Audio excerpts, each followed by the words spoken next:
নমস্কার বন্ধুরা, আমরা অনেকেই share, mutual fund, fixed deposit, সোনায় ইনভেস্ট করে থাকি।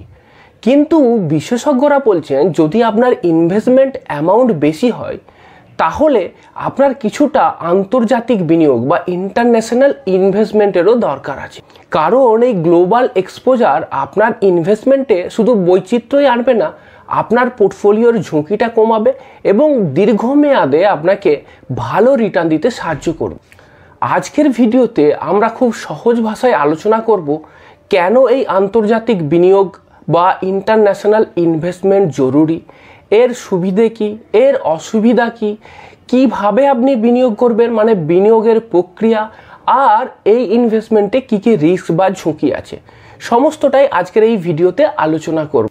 সবার প্রথম যে প্রশ্নটা খুবই গুরুত্বপূর্ণ সেটা হলো যে এই ইন্টারন্যাশনাল ইনভেস্টমেন্ট কেন দরকার। দেখুন, এর প্রথম কারণ হলো ইকোনমিক সাইকেল কিন্তু কান্ট্রি টু কান্ট্রি ডিফার করে।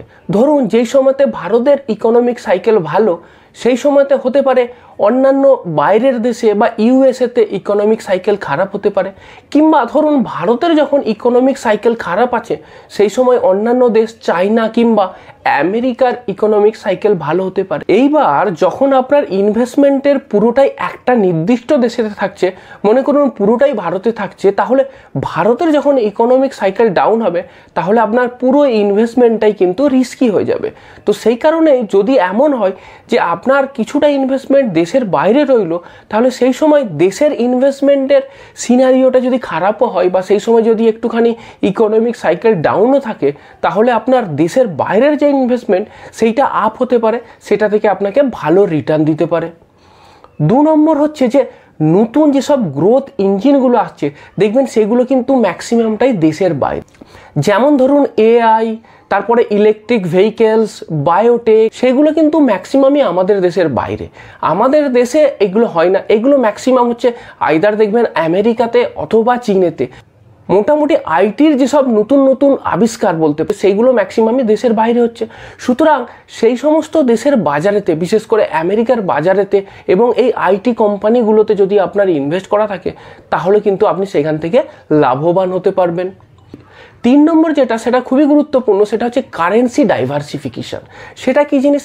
দেখুন ভারতের যে মুদ্রা, দেখবেন যে আমেরিকার ডলারের এগেনস্টে তার প্রাইস কিন্তু ধীরে ধীরে বেড়েই চলে, মানে $1 ভারতীয় মুদ্রায় কত সেটা দেখবেন দিনে দিনে বেড়েই চলেছে। হয়তো আজ থেকে 20 বছর আগে যেখানে $1 ভারতীয় মুদ্রায় 60 টাকা ছিল, সেটা দেখবেন এখন $1 ভারতীয় মুদ্রায় 85 টাকা হয়ে গেছে। মানে ধীরে ধীরে রুপি ডলারের তুলনায় ডিভ্যালুয়েট করছে। সুতরাং এইটাকে কিন্তু আপনি একটা পজিটিভ ওয়েতে কাজে লাগাতে পারেন। মনে করুন আপনার ইনভেস্টমেন্ট যদি কোথাও বাইরেতে থাকে, আমেরিকাতে থাকে, তাহলে আপনার যে ইনকামটা হচ্ছে সেটা কিনা ডলারেতে হচ্ছে। এইবার যখন আপনার রিটার্ন আসবে অমনিতেই সেখান থেকে যদি মার্কেট ভালো থাকে রিটার্ন তো দিলই, তার সাথে সাথে ডলারটা রুপির তুলনায় অ্যাপ্রিসিয়েট করার জন্য বছরে 3-4% রিটার্ন তো শুধু এইটার কারণেই এসে যাবে। তাহলে বুঝতে পারছেন যে কিভাবে ডলারে ইনভেস্ট থাকলে আপনার রুপিতে তার অ্যাপ্রিসিয়েশনটা বেশি হবে এবং লাভবান আপনি হতে পারবেন। এরপরে 4 নম্বর যে কারণ, সেটা তো আপনাকে বলেইছিলাম, সেটা হচ্ছে যে ইন্ডিয়া স্পেসিফিক রিস্ক। মানে কোনো একটা নির্দিষ্ট দেশে ইনভেস্ট করলে সেই দেশের পলিটিক্যাল কারণেই হোক, সোশ্যাল কারণেই হোক, বা সেক্টরাল পারফরমেন্সের স্লোডাউনের কারণেই হোক, আপনার ইনভেস্টমেন্টটা কিন্তু ঝুঁকিতে থাকবে। আমরা জানি যে ভারত খুব ভালো করবে আগামী দিনে, আমাদের দেশে জিডিপি আরও বাড়বে এবং এখান থেকে ইনভেস্ট করলে আপনার রিটার্ন ভালো হবে, সেটা তো পুরো শিওর। সেই কারণের জন্যই আপনার পোর্টফোলিওর কোর অংশ যেটা, মানে ম্যাক্সিমামটা 80% তো আপনি এই দেশের ইনভেস্টমেন্ট গ্রোথের উপর বেট করে এইখানেতেই ইনভেস্ট করুন, সে বিষয়ে কোনো সন্দেহ নেই।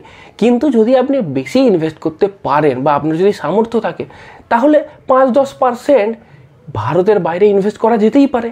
সুবিধে কি কি বা এখান থেকে কি কি অ্যাডভান্টেজ পাওয়া যাবে সেগুলো তো আগে আপনাকে বললামই। তো সেই সুবিধাগুলো কাজে লাগানোর জন্য আমার তো মতে 5-10% দেশের বাইরে ইনভেস্ট করা কিন্তু খুব একটা খারাপ আইডিয়া হবে না, এটা একটা ভালো আইডিয়াই হবে।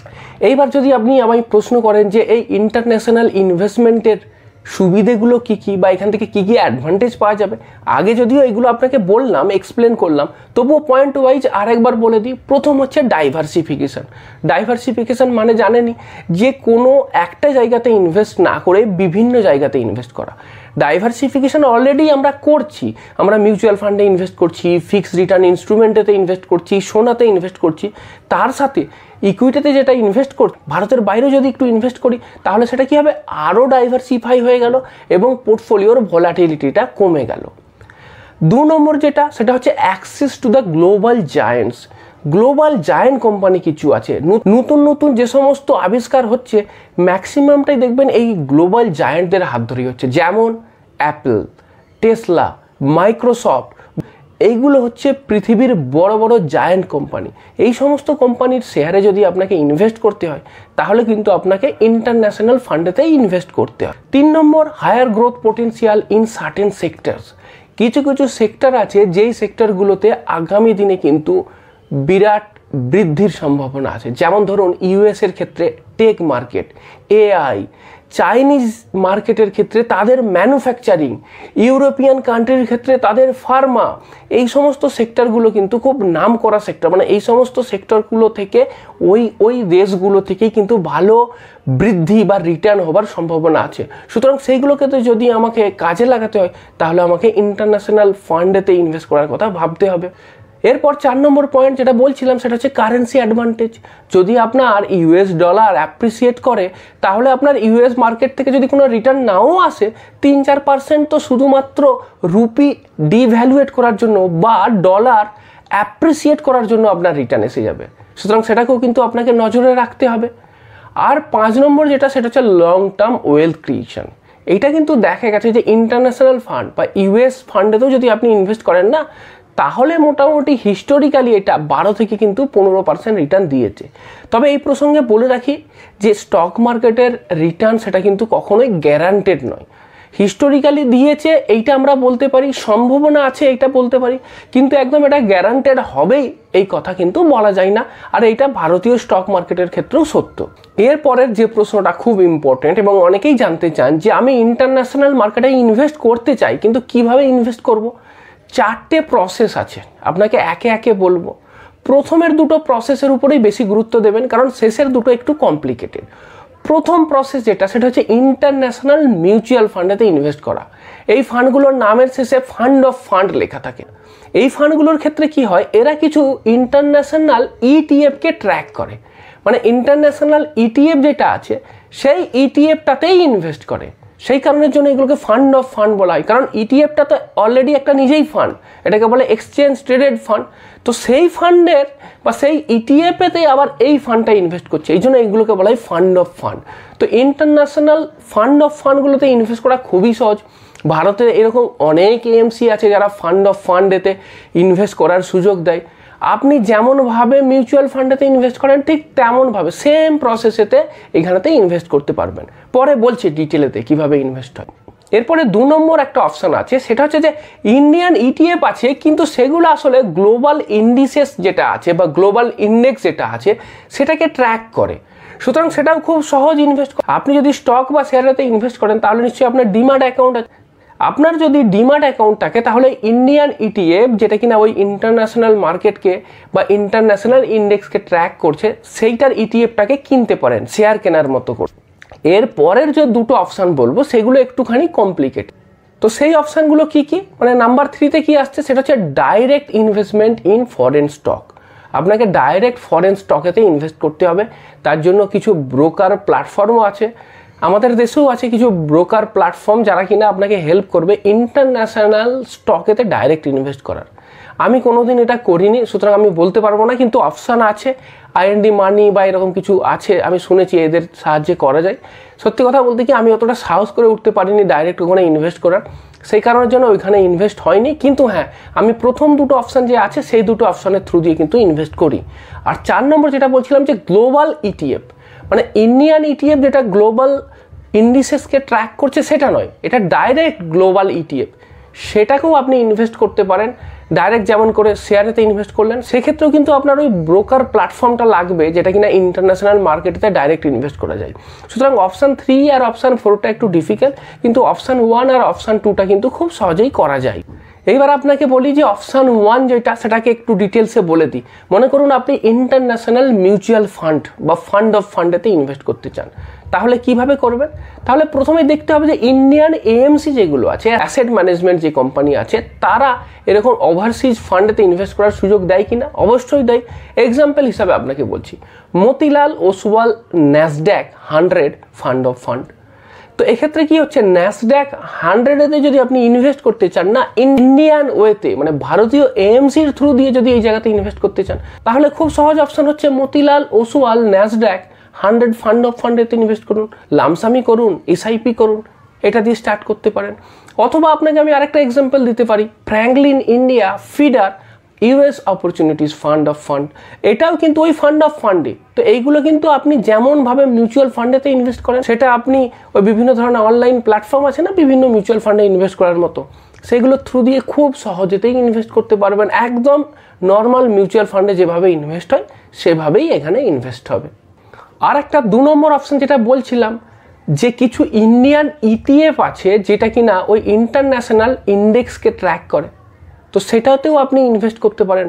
আমাদের ভারতীয় মার্কেটেতে বিএসসি বা এনএসসিতে এরকম অনেক লিস্টেড ইটিএফ আছে যেটা কিনা একদম ইন্টারন্যাশনাল যে ইটিএফ আছে সেটাকে মিরর করে, মানে সেটাকে ডাইরেক্ট ট্র্যাক করে বা কপি করে বলতে পারেন। এক্সাম্পল হিসাবে বলতে পারি Motilal Oswal Nasdaq 100 ETF, direct আপনি স্টক মার্কেট থেকে কিনে নিলেন। সেক্ষেত্রে অবশ্য আমি যেটা বলছিলাম আপনার ডিম্যাট অ্যাকাউন্ট থাকতে হবে, তাহলে আপনি অন্যান্য শেয়ার কেনার মতো এটাকেও কিনতে পারেন। অথবা আপনি নিপন ইন্ডিয়া হ্যানসেং ইটিএফ কিনতে পারেন চাইনিজ মার্কেটেতে যদি ইনভেস্ট করতে চান। ইটিএফটা ফান্ড অফ ফান্ডের তুলনায় কী কী অ্যাডভান্টেজ দেয়? প্রথম অ্যাডভান্টেজ হচ্ছে লো এক্সপেন্স রেশিও। কারণ কি দেখুন, ইটিএফ যেটা আছে তার তো একটা এক্সপেন্স রেশিও আছে, তার উপর ফান্ড অফ ফান্ড করলে কি হবে, সেই ইটিএফ সাথে সাথে যে ফান্ড অফ ফান্ড তারাও তো কিছু চার্জ করবে, তাহলে আপনার ডাবল এক্সপেন্স রেশিও হয়ে গেল। কিন্তু যদি আপনি ইটিএফেতে ইনভেস্ট করেন তাহলে শুধু ইটিএফের এক্সপেন্স রেশিওটাই থাকছে। তো সেক্ষেত্রে আপনার ইটিএফেতে ডাইরেক্ট ইনভেস্ট করলে আপনার এক্সপেন্স রেশিওটা কম হবে। আর কি আছে, যে কোনো সময় কিন্তু আমি এইটা বাই বা সেল করতে পারি। যেমনভাবে আমি নর্মাল ট্রেডিং আওয়ার্সের মধ্যে স্টক বা শেয়ারকে বাই অ্যান্ড সেল করতে পারি, সেটা এখানেতে আমি করতে পারবো।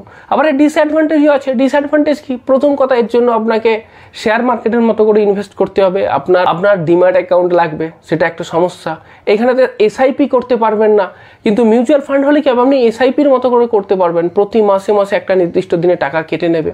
তাহলে আমি তো বলবো, যদি আপনি বেশি এখানেতে নজর দিতে না চান, অন্যান্য মিউচুয়াল ফান্ডের মতো ফান্ড অফ ফান্ডেতে ইনভেস্ট করে দিন। অল্প এক্সপেন্স রেশিও বেশি হবে, সেটা খুব একটা বেশি না, মাইনর। এইবার যেটা আপনাকে আমি বলছিলাম যে ইন্টারন্যাশনাল মার্কেটেতে ইনভেস্ট করলে কিন্তু আপনার রিটার্ন ভালো হওয়ার সম্ভাবনা আছে। যেমন আপনাকে আমি একটা এক্সাম্পল দিই, গত 10 বছরে যদি আপনি নিফটি 50 দেখেন, সেই নিফটি 50 কিন্তু 2013 থেকে 2023 সাল পর্যন্ত 13% সিএজিআর হারে রিটার্ন দিয়েছে, অ্যাপ্রক্সিমেট বললাম। ওই একই সময়ে মানে 2013 থেকে 2023 সাল পর্যন্ত ন্যাসড্যাক 100 এটা প্রায় 17%-এর মতো রিটার্ন দিয়েছে। প্লাস আরেকটা ব্যাপার আছে, আমি বলছিলাম না যে ডলার অ্যাপ্রিসিয়েট করেছে, প্রায় এই 10 বছরে ডলার নিজে 4% অ্যাপ্রিসিয়েট করেছে। মানে বুঝতে পারছেন, 17+ ডলারের অ্যাপ্রিসিয়েশন মানে 21%-এর মতো টোটাল আপনার নেট রিটার্ন দাঁড়ায়। যদিও দুটোই গ্যারান্টেড রিটার্ন নয়, আমি বারবার এই কথাটা বলছি, কোনোটাই গ্যারান্টেড রিটার্ন নয়, কিন্তু এটা হিস্টোরিক্যাল রিটার্ন এটা দিয়েছে। তাহলে আমি কি দেখতে পাচ্ছি, যদি 1 লাখ টাকা আজ থেকে 10 বছর আগে নিফটি 50-তে ইনভেস্ট করতাম, তাহলে প্রায় 3.4 লাখ আমার টোটাল ভ্যালু হতো। আর ন্যাসড্যাক ওই একই সময়ে 1 লাখ টাকা 4.8 লাখ রুপিস বানিয়ে দিয়েছে। সুতরাং গ্লোবাল এক্সপোজার থাকলে আপনার রিটার্নটা বুস্টও হয় আর ডাইভার্সিফিকেশনও হয়। এর পরের প্রশ্নটা, সেটাও কিন্তু খুব গুরুত্বপূর্ণ। অনেকে হয়তো ভাবছেন যে ইন্টারন্যাশনাল ফান্ডেতে ইনভেস্ট করবেন, তাদের ইনভেস্ট করার মন হচ্ছে, কিন্তু কত টাকা ইনভেস্ট করবেন এইটা কিন্তু খুব important. How much to allocate. দেখুন, আমি তো বলবো যদি আপনি শুরুর দিকে ইনভেস্ট করেন, বেশি রিস্ক নিতে না চান, তাহলে তো বলবো আপনার টোটাল পোর্টফোলিওর 5 থেকে 10% এনাফ ইন্টারন্যাশনাল ফান্ডেতে ইনভেস্ট করার জন্য। আপনি যদি মডারেট ইনভেস্টার হন, তাহলে হয়তো একটুখানি আপনার ওই অ্যালোকেশনটা বাড়াতে পারেন। 10 থেকে 15% ইনভেস্ট করলেন, খানিকটা ইউএস মার্কেটেতে আর একটা অন্যান্য এমার্জিং মার্কেটেতে ইনভেস্ট করে দিলেন, মানে দুটো মিলিয়ে ইনভেস্ট করলেন। আপনি যদি অ্যাগ্রেসিভ ইনভেস্টার হন বা HNI ইনভেস্টার হন, তাহলে আপনার ইনভেস্ট করার অনেক টাকা আছে, তাহলে তো আপনি চাইলে 20% পর্যন্ত এই গ্লোবাল মার্কেটেতে ইনভেস্ট করতে পারেন। তবে একটা গোল্ডেন রুলের কথা আমি বলবো, আর সেটা হচ্ছে যে ইন্ডিয়ান ইনভেস্টমেন্টটাকে আপনি কোর ইনভেস্টমেন্ট রাখুন। এটাকে বলা হয় কোর ইনভেস্টমেন্ট। বাকিটা স্যাটেলাইটের মতো অন্যান্য জায়গাতে ইনভেস্ট করতে পারেন 5 থেকে 15% পর্যন্ত ম্যাক্সিমাম।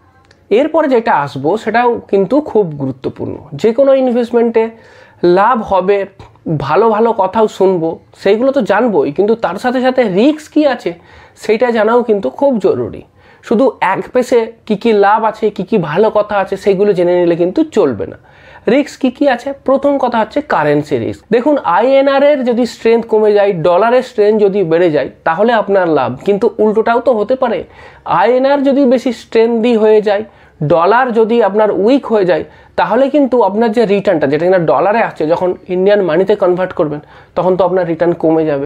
2 নম্বর যেটা, সেটা হচ্ছে মার্কেট রিস্ক।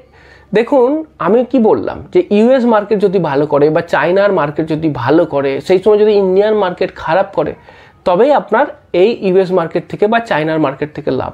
কিন্তু যদি উল্টোটা হয়ে যায় যে ইন্ডিয়ান মার্কেটই ভালো করছে, চায়না বা ইউএসের মার্কেট খারাপ করছে, তাহলে আপনার এই পোর্টফোলিওর যে অংশটা আপনি চায়না বা আমেরিকাতে ইনভেস্ট করে রেখেছেন, সেখান থেকে তো আপনার খারাপ রিটার্ন দেবে, তাহলে আপনার টোটাল ওভারঅল পোর্টফোলিও খারাপ হবে। সুতরাং এটা হতেই পারে যে ওই মার্কেট খারাপ রিটার্ন দিতে পারে, সেটা তো আমরা কেউ জানি না।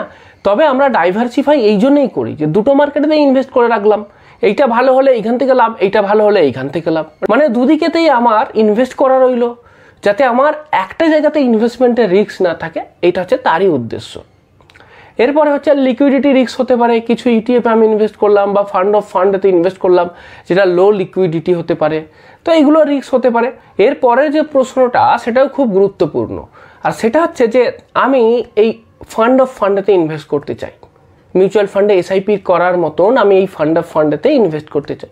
আপনি আমাকে 2-1টা ফান্ডের নাম বলতে পারেন? দেখুন, আমি এক্সাম্পল হিসাবে বলছি, এগুলো কিন্তু রেকমেন্ডেশন নয়, জাস্ট এক্সাম্পল হিসাবে বলতে পারি। প্রথম option 1, Motilal Oswal Nasdaq 100 fund of fund. কেন আমি বলছি বা কেন এটা ইনভেস্ট করার জন্য উপযুক্ত হতে পারে? কারণ এটা আমেরিকার 100 টপ কোম্পানিতে ইনভেস্ট করার জন্য আপনাকে সুযোগ করে দিচ্ছে, এবং তার সাথে সাথে এইখানেতেই কিন্তু আপনার বড় বড় company Apple, Microsoft, Amazon, Google, Tesla, এসব নামি কোম্পানির স্টক বা শেয়ারেতে ইনভেস্ট হয়। সুতরাং এই কোম্পানিগুলো যদি ভালো করে, তাহলে আপনার ন্যাসড্যাক কিন্তু ভালো পারফর্ম করবে। এরপরে 2 নম্বর যে ফান্ডার অপশান আপনাকে আমি বলতে পারি, সেটা হচ্ছে PGIM India global equity opportunities fund. এইখানেতে কিন্তু ইনভেস্টমেন্টটা শুধুমাত্র US মার্কেটেতে রেস্ট্রিক্ট থাকছে না বা রেস্ট্রিক্টেড থাকছে না, এর সাথে সাথে ইউরোপ এবং অন্যান্য এমার্জিং মার্কেটেতেও ইনভেস্ট হচ্ছে।